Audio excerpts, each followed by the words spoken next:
For almost a century, the galaxy had forgotten the sound of human engines. Their planets were quiet, their territories abandoned, and their names spoken only in old war records. Most species believed that humanity was gone forever, lost in some distant void. But on the frozen world of Vornis 7, silence was about to break in a way no one expected. Commander Ralvek of the Krail Dominion stood on the edge of the cracked battlefield. His soldiers were tired, hungry, and losing the war against a ruthless invader species. Their distress calls had gone unanswered for months, and hope was almost gone. He looked up at the dark sky and whispered, "No one is coming." But something changed. A deep vibration rolled across the ground. Loose stones bounced.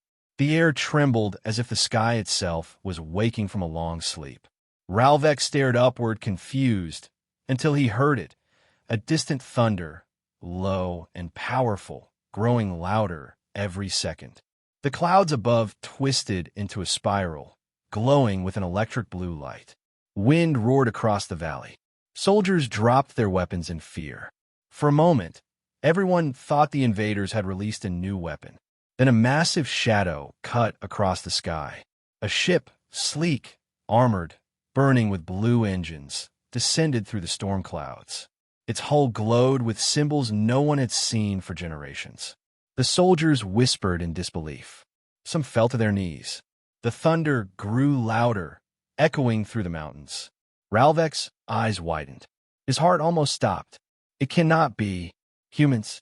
The ship hit the ground with a powerful shock wave, dust exploding outward like a small storm. And as the ramp slowly opened, every soul on Vornis 7 felt the same thing. Humanity was back, and they had returned like thunder. Commander Ralvek could not move. His breath froze as the ramp of the human dropship touched the ground. Dust swirled in the cold air. Every pair of eyes on the battlefield watched in silence, waiting to see who, or what, would step out. Then they appeared. Human soldiers walked down the ramp in heavy armored suits, glowing with blue lines that pulsed like a heartbeat. Their helmets were smooth, with a single bright visor across the front.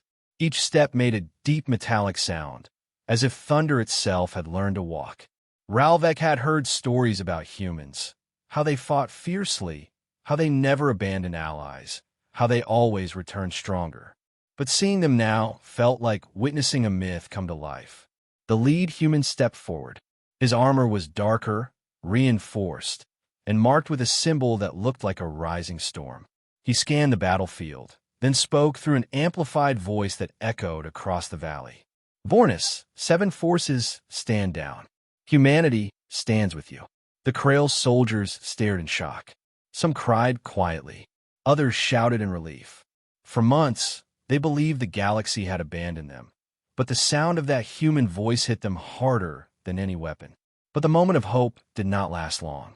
From the distant hills, a loud shriek tore through the air. The invader species, the Zorith, had seen the human arrival.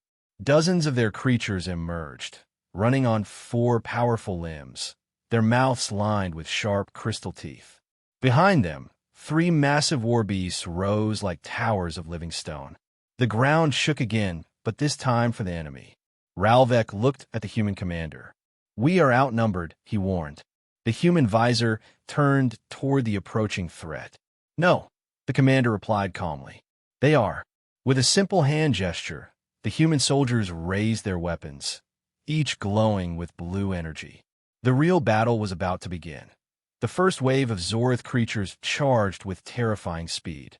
Their crystal teeth glowed red, their bodies moving like shadows across the broken ground. Ralvek's soldiers backed away in fear. They had seen these monsters tear through entire battalions. But the humans did not move. They stood in formation, calm, silent, like a storm waiting for the right moment to strike. The lead human lifted his hand. A blue circle of light spread across their armor. Then everything happened at once. A single thunderous blast shook the battlefield as the human soldier fired the first shot. The beam of blue energy cut through the charging Zorith like a blade of lightning. 3 creatures fell instantly, their bodies hitting the ground with heavy thuds. Then the rest of the human squad opened fire. Every shot was precise. Every movement was controlled.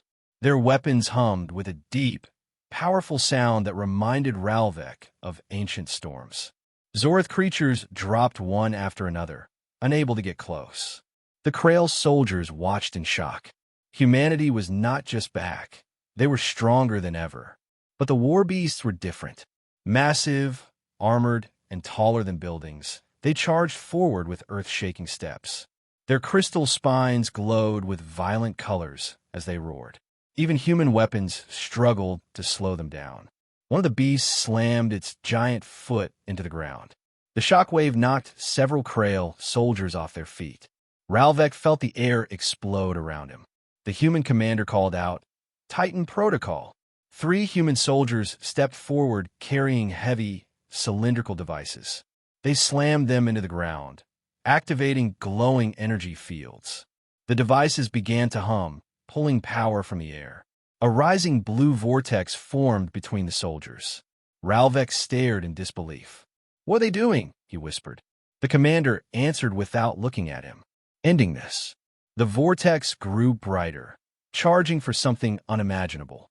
The storm was only beginning.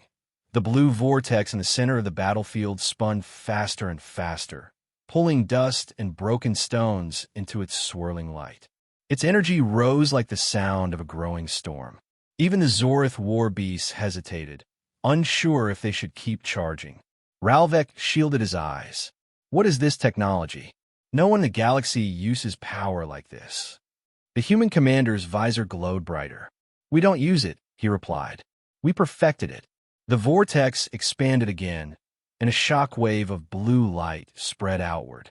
The air shook so violently that the Zorth creatures stumbled. Their crystal spines dimmed as they felt something they had never known before: fear. Then the sky above cracked open. A massive tear of blue light spread across the clouds, like a wound in the atmosphere. Through it a shadow formed, huge, sharp, unstoppable. Ralvek's heart stopped as he realized what he was seeing. A second human ship. No, not a ship. A war carrier, large enough to darken half the sky. The roar of its engines sounded like rolling thunder across mountains. The Krail soldiers froze in awe as the war carrier slowly descended, its dark silhouette reflecting lightning-like patterns across its hull. Humanity hadn't sent a rescue team. It sent an army. The Zorth beasts roared in panic and charged again, desperate to stop the humans before reinforcements arrived. One beast lunged at the human commander, crystal claws ready to tear through armor. But the commander didn't step back. He stepped forward. His armor expanded with a burst of energy, forming a glowing blue barrier. The beast slammed into it and bounced back as if it had hit a wall of pure thunder. The commander raised his weapon. "Now," he ordered calmly, "let's show them what humanity has become." The war carrier's cannons rotated, glowing with blinding blue fire. The sky itself prepared to strike. The war carrier's cannons glowed brighter, humming with a deep power that felt older and stronger than anything Ralvek had ever seen. The very clouds above twisted from the pressure, forming rings around the giant ship. Every soldier on the battlefield, Krail, human, and even Zorth, felt the same thing. Something world-changing was about to happen. The human commander raised his arm. "Target lock." The war carrier responded instantly. 3 giant beams of blue energy shot downward, hitting the ground near the charging Zorth beasts. The explosion was not fire, it was sound. A shockwave of thunder rolled across the battlefield, flattening anything in its path. The Zorth beasts screamed as the ground beneath them cracked open. Smaller creatures were thrown back, crashing into rocks and metal debris. Ralvek stared in disbelief. This is impossible. No species controls energy like this. The human commander did not look at him. "We learned after we disappeared. We had no choice." The Zorth war beast closest to the explosion staggered, but did not fall. It roared in rage, its crystal armor glowing with unstable red light. With a burst of speed, it charged directly at the humans again. This time, the humans were ready. 2 armored soldiers jumped forward, activating thrusters on their backs. They flew toward the beast, leaving blue trails in the air. One soldier landed on the beast's back, stabbing a glowing device into its spine. The other aimed a heavy launcher at the device. "Detonate," the commander ordered. A small but intense blast erupted, sending a ring of blue shock energy through the beast. Its crystal armor cracked, then shattered like glass. The massive creature collapsed with a thunderous crash. The Krail's soldiers erupted in cheers. For the first time in months, they felt hope. But the human commander looked toward the mountains, visor darkening. "This battle isn't over," he said quietly. "The Zorith always send something bigger." And deep in the distance, something enormous began to move. The mountains in the distance trembled as the ground split open. A deep roar rose from beneath the earth, so powerful that even the war carrier's engines flickered for a moment. Every soldier felt the vibration in their bones. Dust rained from the cliffs. The air became heavy, like a storm warning the world to run. Ralvek's voice shook. What is coming?" The human commander did not move. The Zorith King Beast, their strongest weapon, a living fortress. A shadow rose behind the mountains, massive, towering, far larger than anything on the battlefield. Its body was covered in black crystal plates, each glowing with red cracks. Its roar shattered rocks. Even the smaller Zorith creatures fled in fear. The Krail's soldiers stepped back. "How we fight that?" one whispered. The human commander finally spoke, calm and steady. "We don't fight alone. Humanity never fights alone." He raised his hand toward the sky. The war carrier responded instantly. Its massive belly opened, and dozens, no, hundreds of human drones descended like falling stars. Blue lights flashed across the sky, creating a grid pattern above the battlefield. The King Beast roared and fired a beam of red crystal energy from its mouth. Mountains cracked. The blast tore across the land, but it hit the blue grid and shattered like glass. Ralvek gasped. "They stopped it. They actually stopped it." "Now," the commander said softly, "we end this." The war carrier unleashed its full power. A colossal beam of blue thunder shot downward, striking the King Beast directly in the chest. At the same time, all human drones fired in perfect sync, creating a storm of light around the creature. The ground shook. The sky flashed white. And with one final roar, the King Beast collapsed, breaking into 1,000 crystal fragments. Silence returned to the battlefield. But it was no longer a hopeless silence. It was peace. Ralvek turned to the commander. "Humanity, you came back." "Why?" The commander lifted his visor, revealing human eyes, tired, strong, and full of resolve. "Because," he said, "when the galaxy needs thunder, we answer." Humanity had returned, and the galaxy would never forget it again.